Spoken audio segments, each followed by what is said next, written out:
നമസ്കാരം. ശബരിമലയിൽ ഒരു മരണം നടന്നു. കോഴിക്കോട് കൊയിലാണ്ടി സ്വദേശി സതി എന്ന സ്ത്രീയാണ് മരിച്ചത്. തിക്കിലും തിരക്കിലും പെട്ടല്ല മരിച്ചത്. അവർ അറ്റാക്ക് വന്നാണ് മരിച്ചത്. അത് പ്രത്യേകം പറയുകയാണ്. കാരണം ഒത്തിരി പേര് തിക്കിലും തിരക്കിലും പെട്ട് മരിച്ചു എന്നൊക്കെ ഒരു വാർത്ത പ്രചരിക്കുന്നുണ്ട്. അത് ശരിയല്ല. തിക്കിലും തിരക്കിലും പെട്ടല്ല മരിച്ചത്. അവർക്ക് അറ്റാക്ക് വന്നിട്ടാണ് മരിച്ചത് എന്നുള്ള കാര്യം അറിയിച്ചുകൊള്ളുന്നു.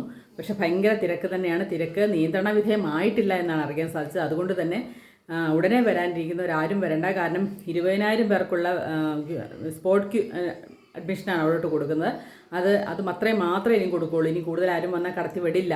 നേരത്തെ ആൾക്കാർക്ക് ബുദ്ധിമുട്ടാവും എന്നുള്ളൊരു കാര്യം കൊണ്ടാണ് അവർ കടത്തി വിട്ടുകൊണ്ടിരുന്നത്. പക്ഷേ ഇനി 20,000 പേര് അവിടെ വന്നിട്ട് ചെയ്യുന്നവർ 20,000 പേരിൽ കൂടെ ആരെയും കടത്തി വിടില്ല എന്ന് അവർ പറഞ്ഞിട്ടുണ്ട്. അതുകൊണ്ട് വെർച്വൽ ക്യൂ ഒക്കെ ബുക്ക് ചെയ്ത് അന്വേഷിച്ചതിന് ശേഷം മാത്രം നിങ്ങൾ തൊഴാൻ വേണ്ടിയിട്ട് വരിക. ഭയങ്കര തിരക്കാണ്. അതുകൊണ്ട് ഉടനെ വരാൻ ശ്രമിക്കാതിരിക്കുന്നതായിരിക്കും നല്ലത്.